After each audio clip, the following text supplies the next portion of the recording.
Welcome everyone. Today I'm speaking about chess, meaning and consciousness. I've put together a short presentation on these themes, and what I'd really like to talk about is firstly, I play a lot of chess and have played it for some years, and so partly this presentation is a reflection upon my experience playing chess and listening to some of the world's top GMs, grandmasters, speak about how they play chess. Um, but I would really like to. This video is more about using chess as an analogy, I suppose, or as a context through which to understand kind of broader philosophical issues related to the nature of consciousness.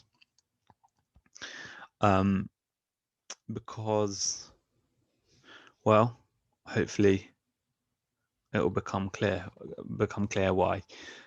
So we're going to be talking about chess, meaning, and consciousness today, and I'm going to talk through a few of my thoughts on the topics and try and make a few different connections. I'd just say before I get into it as well, these videos are really just me thinking. I don't know how good the thoughts are, I suppose, but really it's just the outcome of me reflecting on things. And I like to think in my head, but I also like to think by speaking, thinking through images, thinking through engaging with material, trying to pull together a narrative, tell a certain story. I think that's really helpful in understanding when trying to understand things. And so that's kind of what I'm doing with these videos, and hopefully you find it insightful, and hopefully you can learn as I learn. Hopefully you can engage in the learning process with me. I suppose that would be my hope. So here's what I'm thinking about. Oh, can I click through here? Yes. So I'm thinking about chess. So chess, I'm going to speak as though you've never played chess, but if you have played chess, that's great. You'll get a lot of the references a lot quicker. Chess is a game, quite an old game, between and there's two sides, and there's two players in the game, the white pieces and the black pieces, and basically the aim of the game is to checkmate the opponent's king, and which means to threaten the opponent's king with your pieces in a way that the king can't escape. And all of these different pieces here move in different ways. The pawns move in different ways. The bishops, the knights, the rooks, the queen and the king, all these different pieces move in different ways.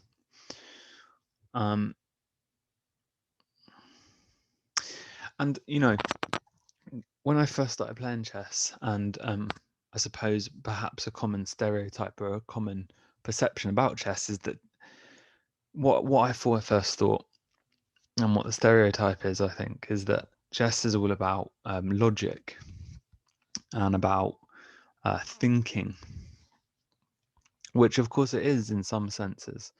But let's look at what Magnus Carlsen has to say about it. Magnus Carlsen is arguably, I think a strong case could be made that he is the best chess player of all time. It's a disputable claim, but certainly his FIDE rating, his objective kind of official grading, the number associated with his skill, is the highest of all time. So what he says about chess, and this is from an interview he did. He says, in most aspects of my chess life, the answer will simply that will be, he says, in most aspects of my chess life, that will simply be the answer. I know, but I don't know why I know. Or I think, but I don't know why I think that. Because at some point, it all becomes very, very intuitive. So what he's describing, this is arguably the highest level chess player ever. And what he's saying is that the way he wins the game of chess is something that he doesn't entirely understand, but that just kind of happens intuitively. And that he will look at this board like we're looking at it now, and he'll have the white pieces in front of him, and he'll have to make a move. In chess, you make a move, and then the other player makes a move, and then you make a move, and the other player makes a move. And the way you win is by checkmating, but really the ultimate way you win is by making the best move every single time. I think Bobby Fischer, another great chess genius, said there is no psychology in chess, there are only good moves. And so really, it's about looking at the position of white and black, all the pieces on the board, all the 64 squares, looking at that, and then looking at your position, and then making the best move. And how does the best player in the world think about that process? Well, he thinks it's very intuitive, and he knows what the best move is, but he doesn't know why he knows. He thinks this or that could be a good idea, but he doesn't know why he thinks that. This is intuition, and this is really the mystery of intuition, because he's describing a psychological place or process, or a place in his consciousness where he's looking at the board, he's a player in a game, and he has to make a decision, and ideally he wants to make the best possible decision to win the game. And to make that decision, he just kind of knows. He just kind of knows the right thing to do at the right time. Because the possible chess positions are apparently such a ridiculously high number that there are more possible chess positions, more possible positions you can reach on a board like this than there are stars in the universe.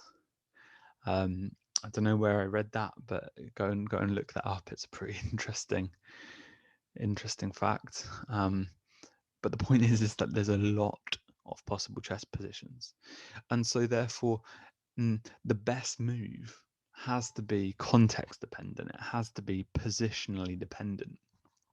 There's no such thing as the best move in a, a a context that is beyond positions, but instead what there are games, specific positions, and then specific best moves in those positions. And the variety of positions are close to infinite. They are tremendously large. The variety of possible positions, although of course there are patterns to positions. So this leads me to a book called The Master and His Emissary by Ian McGilchrist. And what this book is about hemispheric specialization, about how the brain as an organ is divided into two halves, two hemispheres, the left and the right hemisphere. And to really understand McGilchrist's thesis, I recommend reading the book, and I don't want to necessarily go into that here. But the gist of it, for what's relevant for this video, is the title, "The Master and His Emissary." The basic thesis is that the right hemisphere is, or is, I think, the dominant hemisphere, and then the left hemisphere is the emissary. So the right hemisphere is the master, and then the left hemisphere is like a servant or an assistant to the master. If we are properly oriented, I think McGilchrist looks at how that balance can get thrown off in different contexts. But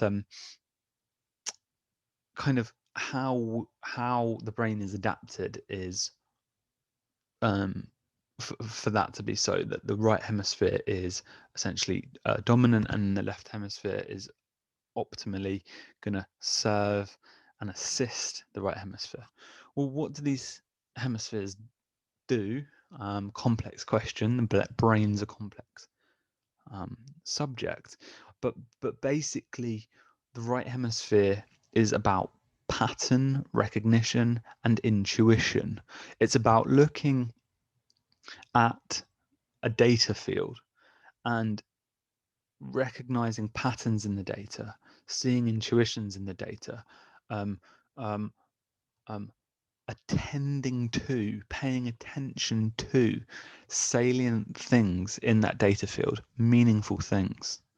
Okay, selecting those things out, looking at this field of information, and selecting meaning from that field.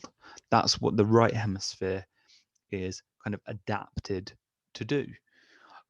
Whereas the left hemisphere is more about logic. So the way I'm understanding it, or at least the way I'm presenting it here, is probably wildly oversimplified because the brain is so complex. But and these hemispheres are certainly interconnected and interrelated in deep and important ways. But generally, the right hemisphere is intuiting, whereas the left hemisphere is reasoning. And what I mean by reasoning, logic, calculation, if this, then that, if this, then like taking abstract problems out of context and doing kind of assessments and assessing and evaluating things out of context, kind of taking something from its context, tearing it apart, analyzing it, and then deriving insight from that process. So you could think of this as art and science or something like that. But that might be an oversimplification. But you've got basically intuitive and then a logical. You've got intuitive and logical hemispheres of the brain. Now, hopefully, as I discuss chess a bit more, all of this will come together. So this video is not exactly about chess. It's just that chess is a really interesting way of getting at some really interesting ideas about the structure of the brain and the nature of consciousness. So to summarize the thesis so far, you're playing a game of chess. There's infinite possibilities, close to infinite. There's many, many, many possibilities, close to the number of stars in the universe. And so there's many ways that this game could go, but the game, in fact, when you move your piece and the opponent moves their piece, when you move the pieces, it in fact goes a specific way, and that's called the position of the board. That's how the board is laid out, how the white pieces and the black pieces are laid out on the board. That's called the position in chess. And there are patterns and themes to those positions. For instance, a king's pawn position or a queen's pawn position. But at some point, the game will become unique. The game will become a game that has never been played before in chess history,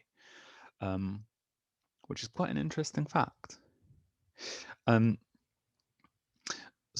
So to succeed in chess, one must be attentive to, one must understand there's infinite positions, infinite possibility in some sense, but a very definite path has to be hewed, I don't know if hewed's the word, a definite path needs to be walked, okay, to play a chess game.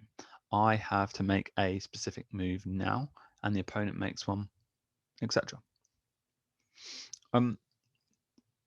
Another thing about this, coming back to Carlsen's intuition, is that, again, there are infinite possibilities of chess games, okay? Yet, and I don't know how many possible moves there are in this position here, but you could start counting. Look at this pawn on the left, the white pawn. It can go forward 1 or 2 squares as a choice. So it's 1, 2, 3, 4, 5, 6, 7, 8, 9, 10, 11, 12, 13, 14, 15, 16 possible pawn moves in the first move. And then you've got 17 is a knight move, 18 is another knight move. You know, lots. I don't know the exact number, but there's lots of possible moves even on this first move. And so now the question is, what move do I make? And the frame of the chess game, the frame in which the game unfolds, the axiom, the assumption of chess is that you're playing to win the game. Okay, so that's like your goal. That's like the telos of the system. The goal, the aim of it is for you to win the game. That's like the premise of chess, and therefore that goal, that telos, begins to limit the viable options. Let's say you could play, I listed off 18, 20 moves or something like that. You could play those, but in reality, as time goes on, you're going to say, okay, well, probably this one or this one. It's going to be limited down to maybe a handful of possible first moves. Possible, not possible, but viable, realistic, moves that are good, moves that are solid. And then even the notion of good and solid is like related to the database of all possible chess games ever played, and it will have like predictive power. So for example, e4, moving the king's pawn forward 2, has a certain amount of games that wins in that position. So it's like a objectively better move than certain other moves. So this is like a really interesting thing because it helps us to think about consciousness, I think, because here we have a really beautiful analogy for consciousness, because it's, and for the kind of postmodern problem of meaning and story and interpretation, like the postmodern critique of meta-narrative, for example, the notion that there's no proper way to interpret anything. There's no truth, basically. There's no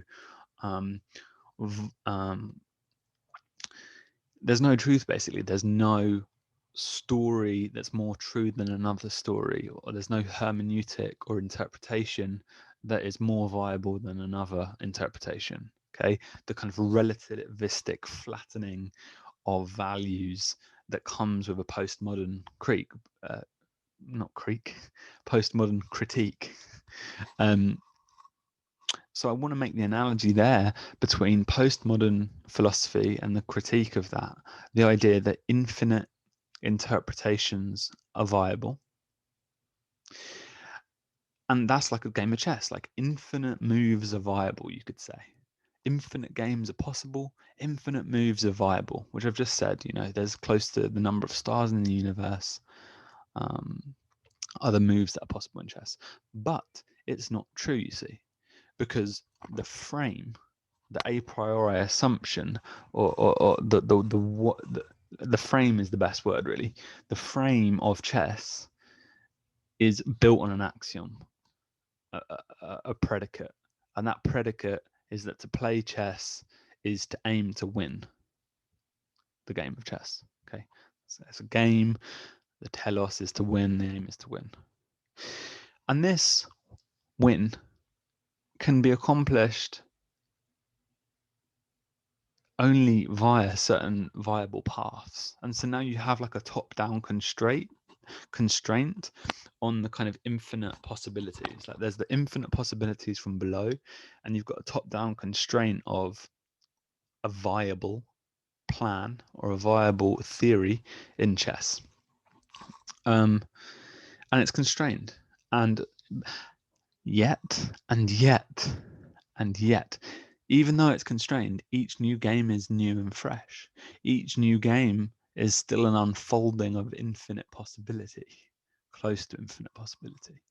And so it's this funny thing where the chess game maintains an incarnate uniqueness, a definite and specific identity that has never been seen before in the history of the whole of chess.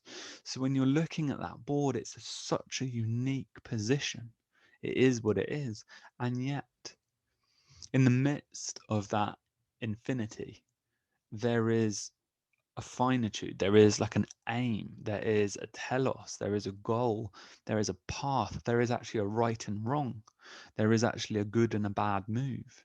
There is a move that will lead the board into chaos. It will lead your position into chaos away from the win. And there is a move that will lead it into um, greater integrity and greater harmony, the position, which will lead to and facilitate a win.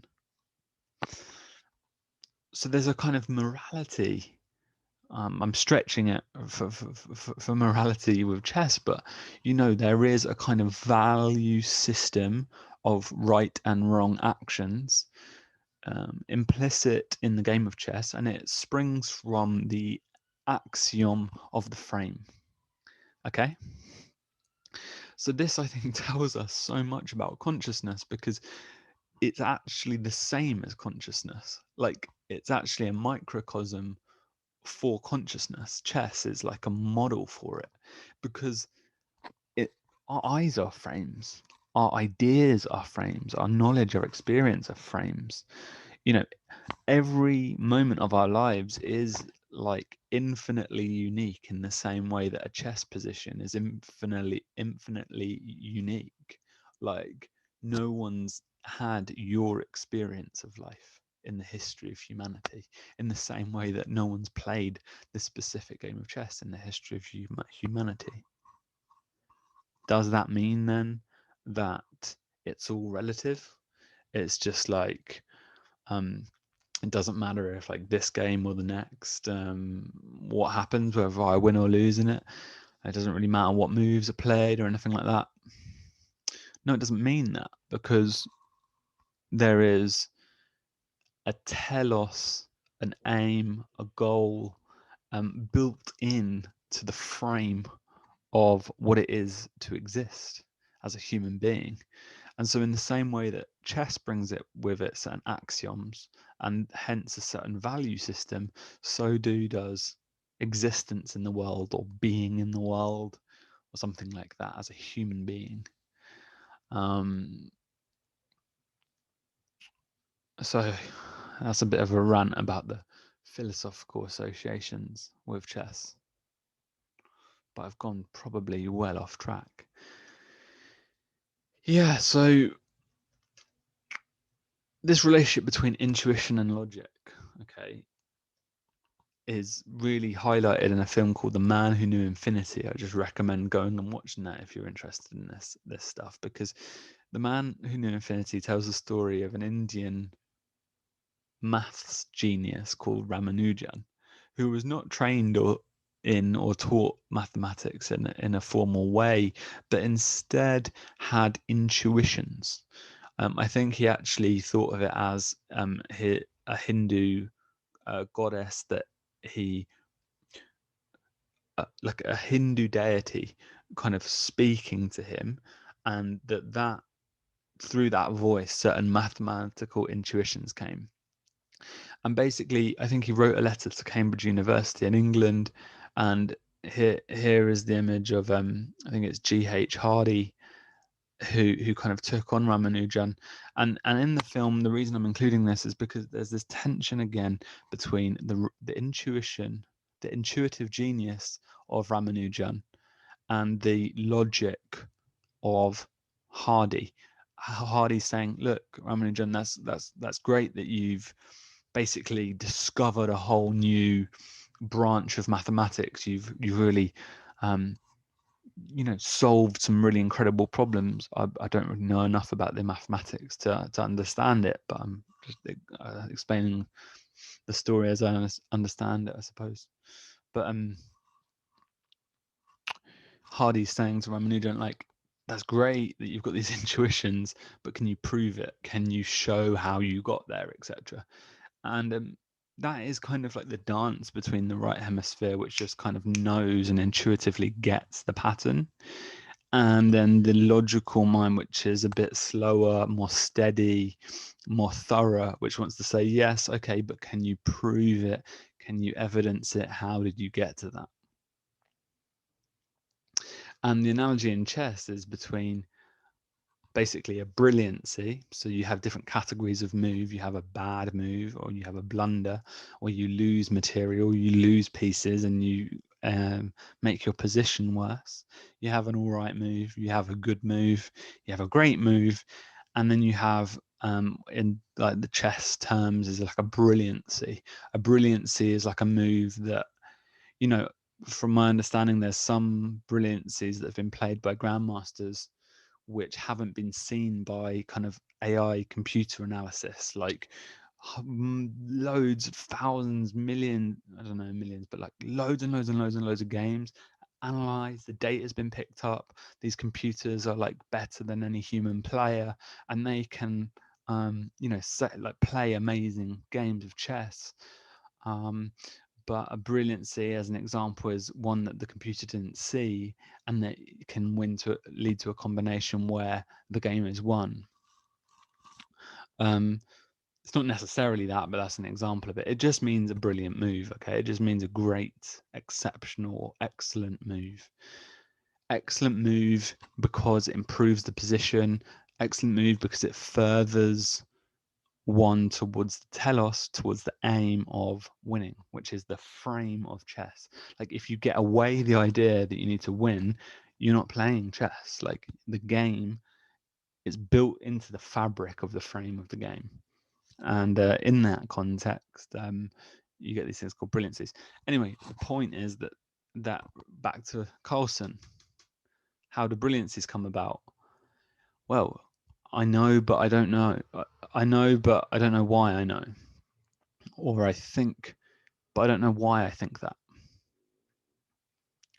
There is just a kind of pattern recognition.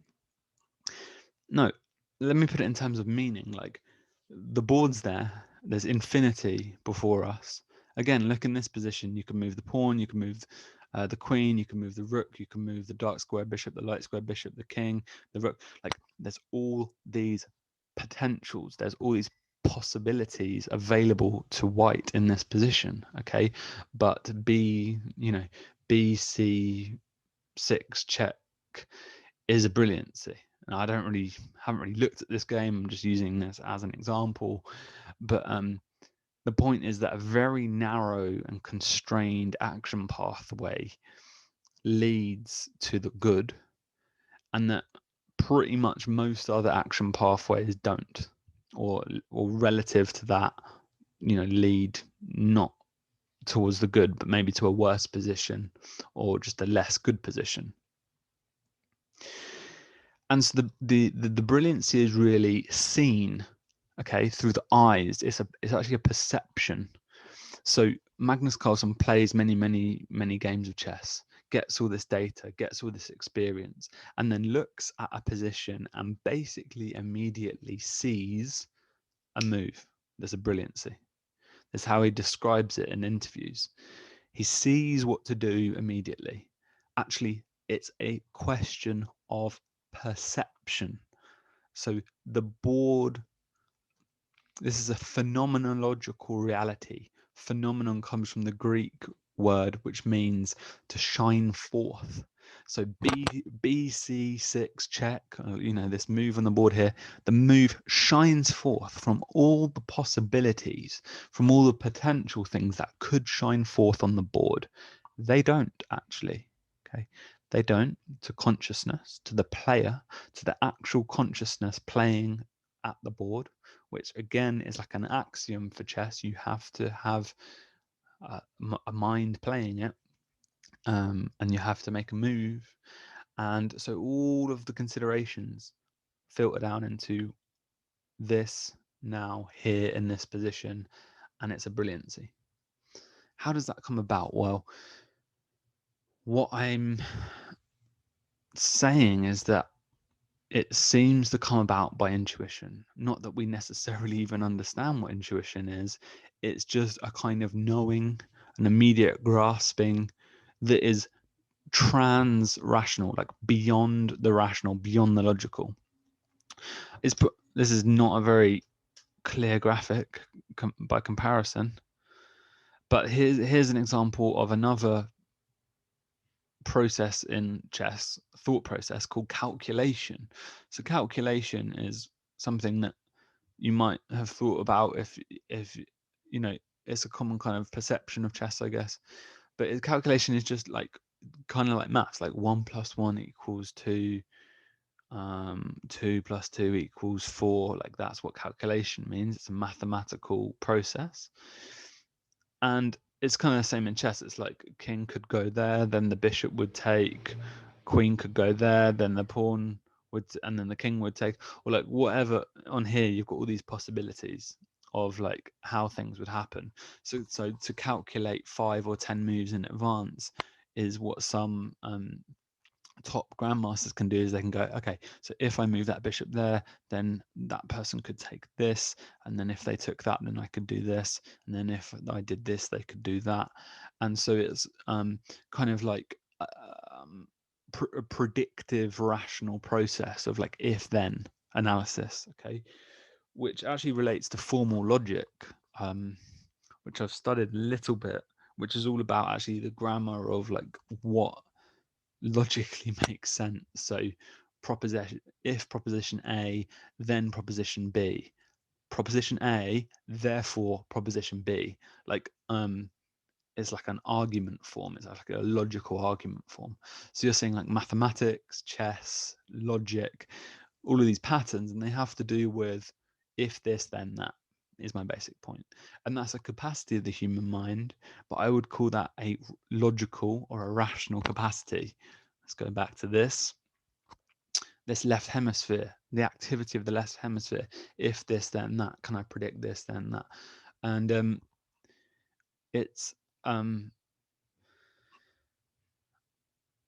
it's not necessarily holistic, it's more specific. It's like if this, then that, and kind of calculating a predictive pathway through it, but it's kind of at the absence of the big picture, at the absence of the whole. It's a particular analysis at the absence of a holistic vision.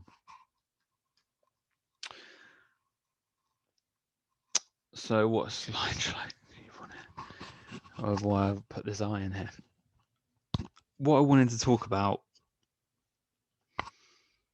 was intuition and calculation. Intuition and calculation both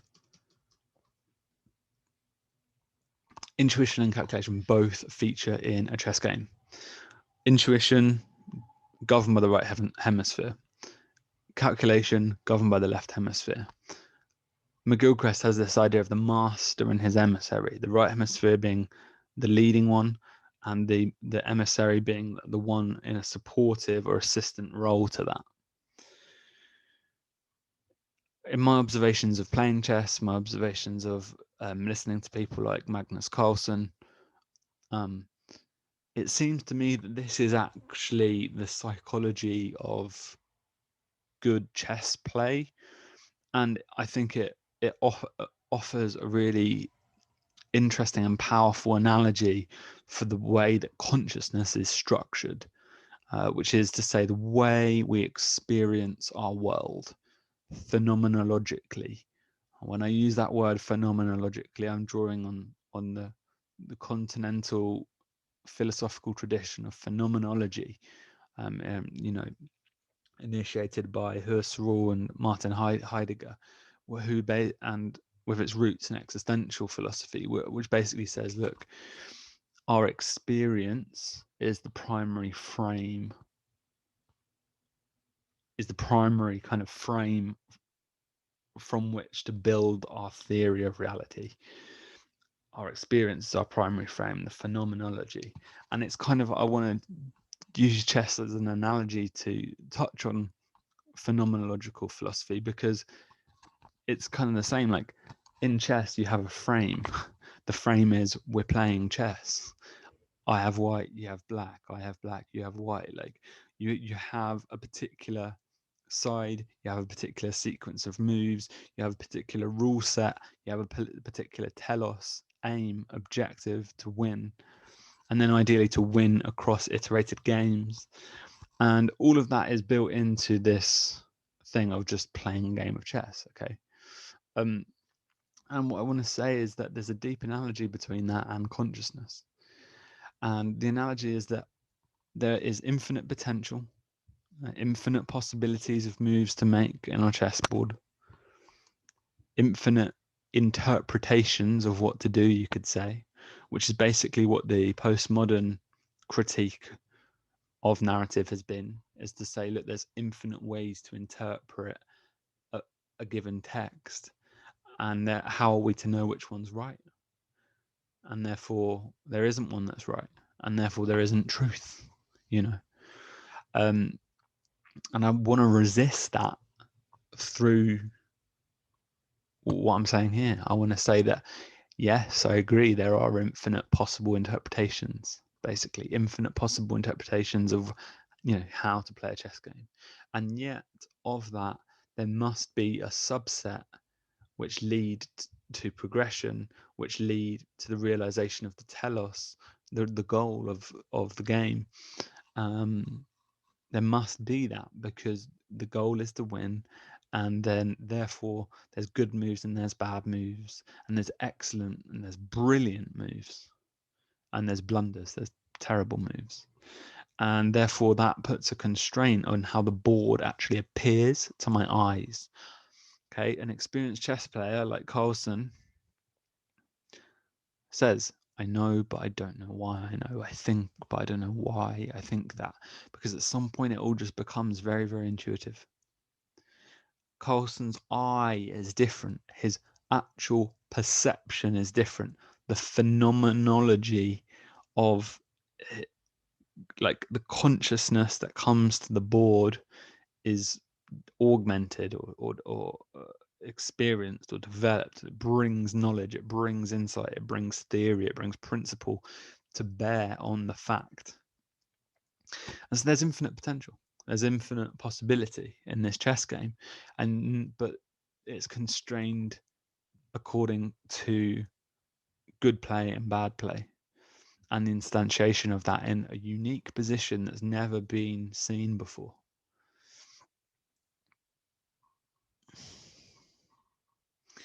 And my point is that the master in all this is the right hemisphere, or at least the intuitive capacity.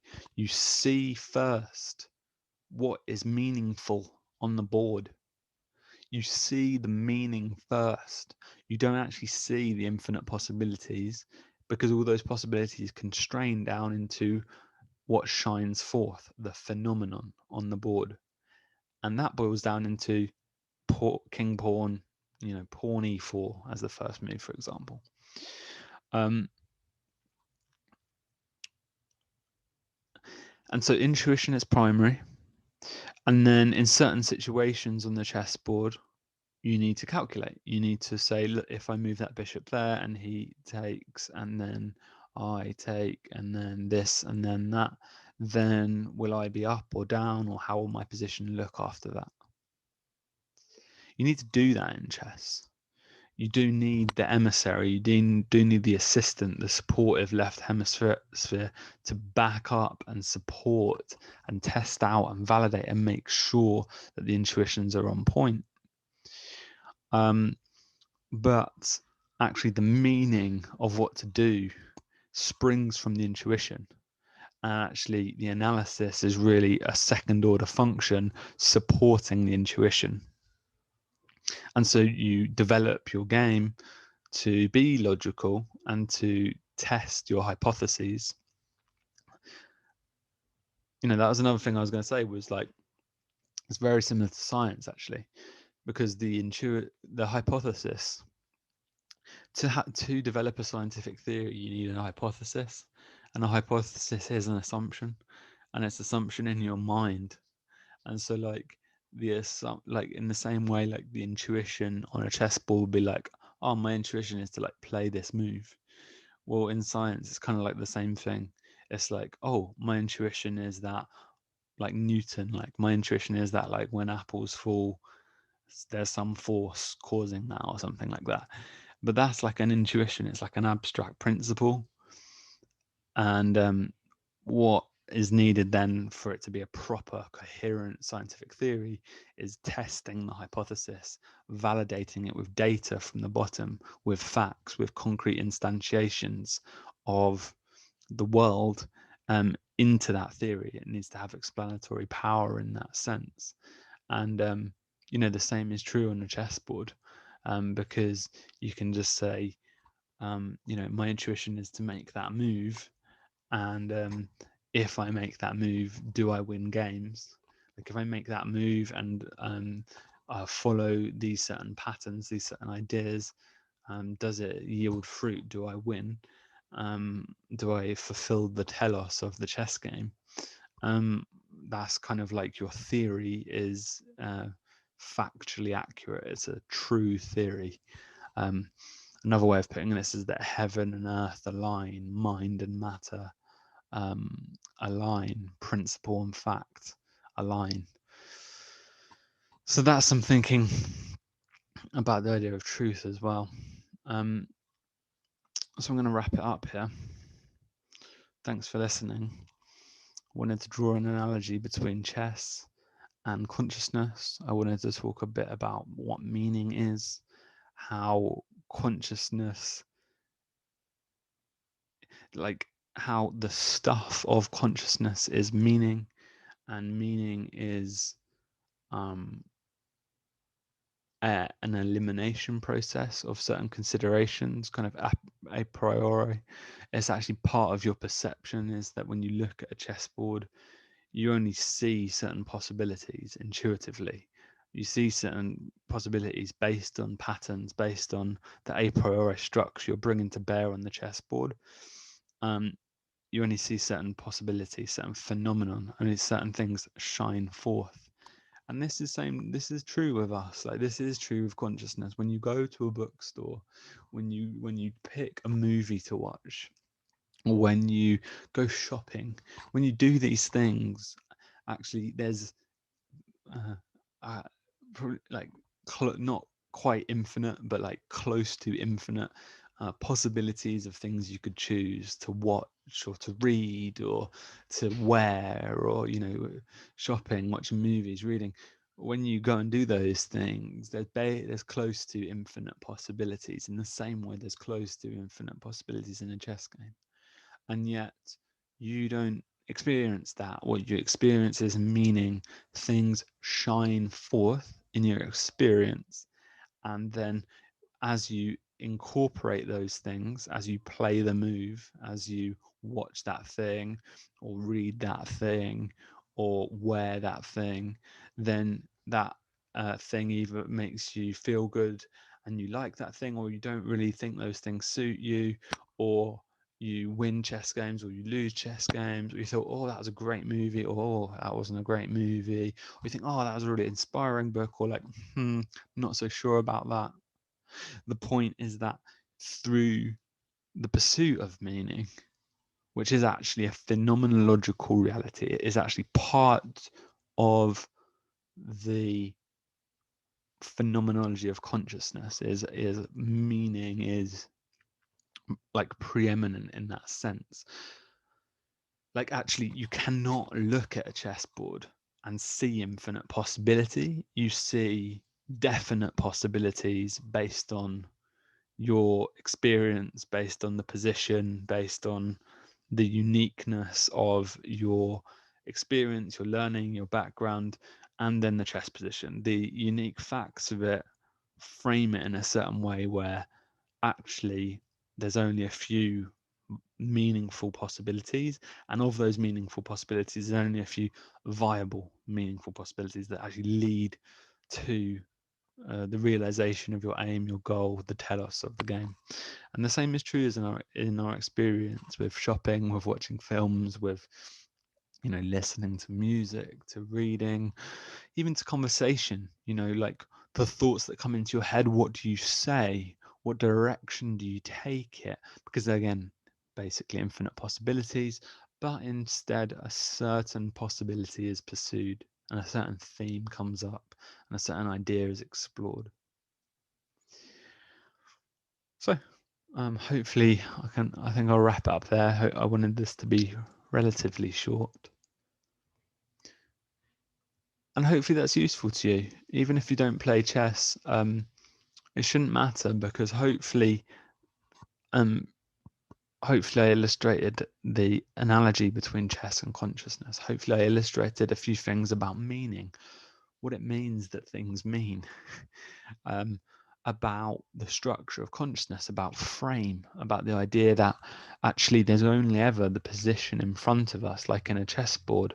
The unique data, the unique specifics of your human experience, our DNA code, the unique incarnate specificness of that is true. And yet, what is simultaneously true is the principles, the truth, the truth and the good and the beautiful. That's what Plato talks about, the transcendentals, the good, the true, and the beautiful. Those things are true. Those things are true too, in the sense of good moves, bad moves, good films, bad films, good reads, bad reads, etc. Good art, bad art, etc. In relationship to our senses of beauty, etc. But I'll leave it there, and it's a complex topic, and I'm sure there'll be a lot of I'm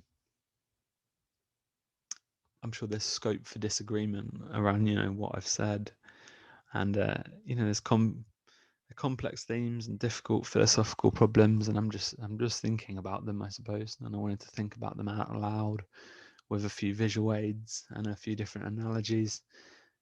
And I think that chess is a really helpful microcosm, a really helpful world, a really helpful